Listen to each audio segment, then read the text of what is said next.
Pun dimulai dengan menunjukkan seorang pria parubaya bernama Liwon. Lee memiliki kekurangan fisik. Supaya kagak pusing aing nyebut nama-namanya ya, kita panggil saja dia si Ayah gitu. Saat itu si Ayah sedang sangat-sangat gembira karena mendapatkan kabar bahwa anak sematawayangnya diterima di sekolah ternama di kota Seoul berkat beasiswa yang anaknya dapatkan. Dengan bangga, ia pun langsung berlari menuju gereja di desa itu. Ia pun memberitahu anaknya yang sedang latihan paduan suara di gereja tersebut. Dan si dedek cantik ini bernama Jaya. Bukan Jaya teman kalian ya, itu burik anjing. Lalu film pun mundur ketika Jaya masih kecil. Ayahnya yang memiliki kekurangan ini tetap menafkahi Jaya dengan berdagang. Saat itu, Jaya juga hendak dipisahkan oleh pemerintah setempat. Namun Jaya tetap ingin tinggal bersama ayahnya. Walaupun Jaya hidup berdua dengan ayahnya dan hidup seadanya, Jaya adalah anak yang berbakat dan pintar. Dan tak lupa juga, Jaya tetap menyayangi ayahnya. Atau singkat cerita, Jaya dan ayahnya mulai pergi ke kota Seoul untuk menjalani hidupnya yang baru. Mereka pun menempati rumah yang kecil dan cukup untuk ditinggali oleh 2 orang. Saat hari pertama sekolah, Jaya duduk sendirian. Tak lama kemudian, 3 orang cewek pun datang dan mengusir Jaya untuk pindah tempat. 3 cewek tersebut diketuai oleh Hisun, yang kebetulan ia adalah anak pemilik dari sekolah tersebut. Supaya kita nggak pusing lagi nyebutnya, kita sebut saja mereka Geng Sun. Dan akhirnya, Jaya pun duduk dengan seorang wanita bernama Min.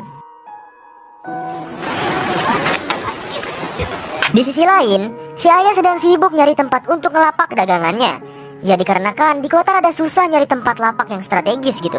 Ia pun menanyakan kepada bapak-bapak penjual goreng sampe untuk meminta izin agar ia bisa membuka lapaknya di tempat tersebut. Dikarenakan dagangannya berbeda, si bapak itu mempersilahkannya untuk melapak. Di sekolah, kakak kelas pun datang untuk perekrutan anggota paduan suara. Kebetulan saat Jaya dites, seisi kelas pun kaget karena suara Jaya ini bagaikan alunan musik yang sangat indah. Si kakak bernama Jung pun mulai tertarik sama Jaya dan membuat Hisun iri kepada Jaya. Kebetulan juga Jung adalah gebetannya si Hisun ini.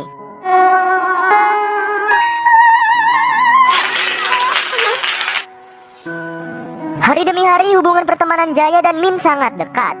Singkat cerita, eskul paduan suara pun mengadakan camp ke suatu daerah. Sampai saat malamnya, mereka bercerita satu sama lain perihal keluarganya. Di sini Jaya berbohong jika ayahnya adalah seorang pengusaha baju yang sangat besar, hingga membuat si Jung makin lope-lope kepadanya.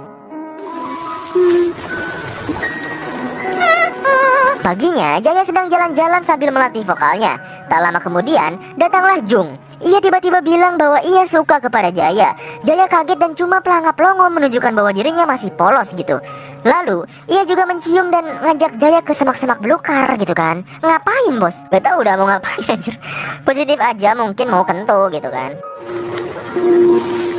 Saat enak-enak digenjrot, salah satu Geng Sun melihat mereka sedang bergenjrotan. Lalu dengan kagetnya ia pun memvideokan aksinya tersebut. Ia pun langsung memberitahukan video itu kepada Hisun. Hisun pun cemburu dan memutuskan untuk balas dendam kepada Jaya. Geng Sun pun langsung melabrak Min untuk memberitahu keadaan keluarga Jaya yang sebenarnya. Dan disinilah Geng Sun tahu kalau Jaya adalah orang yang miskin. Lalu setelah Geng Sun tahu, ia pun memberitahu Jung yang membuat ia marah-marah dan membuli si Jaya di rumahnya. Ia pun mendegul-degulkan sirah si Jaya, bahkan membentak-bentak Jaya karena telah membohonginya dan merasa jijik dengan keadaan Jaya sekarang. Ia pun menyundutkan api rokoknya ke kulit Jaya hingga kulitnya terkelupas. Jaya pun akhirnya sadar bahwa semua ini adalah ulah si Hisun. Ia pun langsung mendatangi Hisun dan bilang bahwa ia hanya ingin bersekolah dengan tenang. Tapi si Hisun kagak mempedulikannya.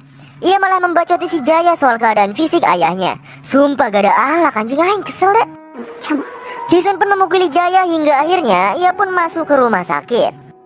Singkat cerita, pihak sekolah pun tahu soal kejadian pembulian di sekolah tersebut.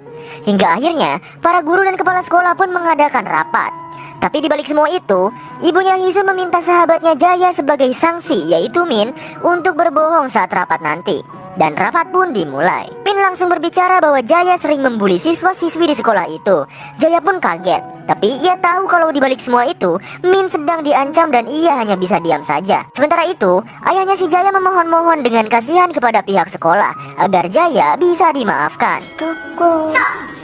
Namun setelah berdiskusi, pihak sekolah tetap akan mengeluarkan Jaya di sekolah itu. Setelah itu Jaya pun berkata kepada ayahnya, mengapa orang-orang miskin seperti keluarganya selalu menjadi korban. Namun ayahnya hanya diam saja.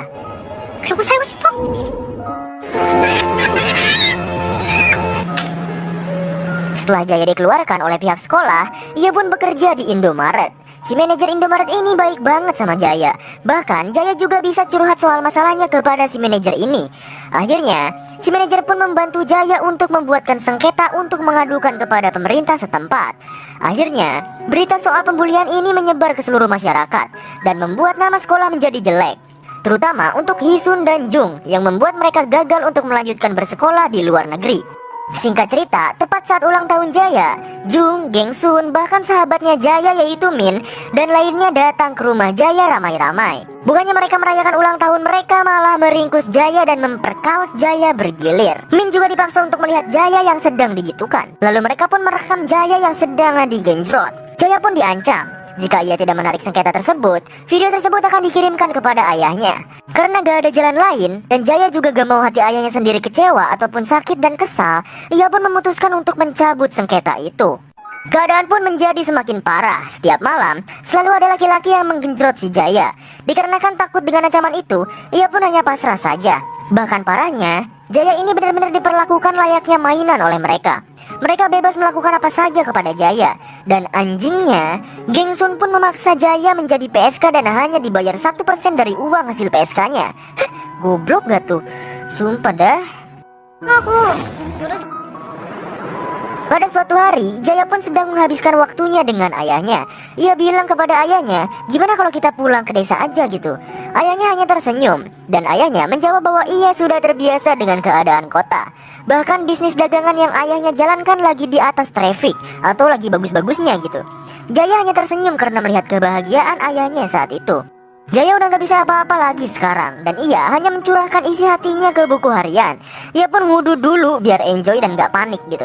Setelah itu pun ia langsung bunuh diri seperti di awal film tadi. Singkat cerita, ayahnya Jaya pun mengetahui semua yang terjadi. Ia membaca buku yang Jaya tulis. Ia pun benar-benar kesel, darah tinggi naik, kolesterol, gula darah. Aing juga yang nonton jadi Esmeralda nih. Emosi anjing sumpah dah. Si ayah akhirnya melaporkannya ke kepolisian.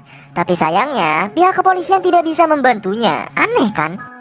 Akhirnya si ayah udah putus asa dan hanya bisa rebahan sambil menangis. Tiba-tiba datanglah Min, sahabat satu-satunya Jaya itu. Ia memberitahu lebih jelas soal apa yang Jaya alami. Min akhirnya ngajak geng Hisun ke tempat yang sangat sepi. Ia meminta mereka untuk meminta maaf kepada keluarga Jaya. Tapi Hisun malah jor-jor wae alias tidak peduli dan malah tambah songong gitu. Tiba-tiba saja ayahnya Jaya pun datang dan menyeborkan air keras kepada geng Hisun. Bebengetan si Hisun pun dan gengnya pun jadi bejat alias remak, jadi hancur karena air itu gitu lah, bok lah anjing. Ayahnya Jaya pun berhasil meringkus pria-pria brengsek yang sudah menjejali rudal kulit kepada si Jaya.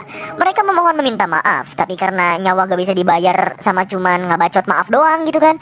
Akhirnya si ayah menyiksa mereka satu persatu dengan boneka patung manekin yang biasa ia pajang di dagangannya. Mantap gak tuh coy? Tapi si ayah tidak membunuh Jung. Jung dibawa ke tengah danau. Di sana dengan sangat kesal, si ayah langsung menyuruh Jung untuk menelan kail pancingnya cuy. Ia pun langsung mendorong Jung agar tenggelam seperti ikan. Anjir. Misi balas dendam si ayah pun selesai. Dan sekarang ia pun membunuh dirinya sendiri. Karena kebahagiaan satu-satunya juga sudah tiada, yaitu si Jaya sendiri. Dan film pun tamat.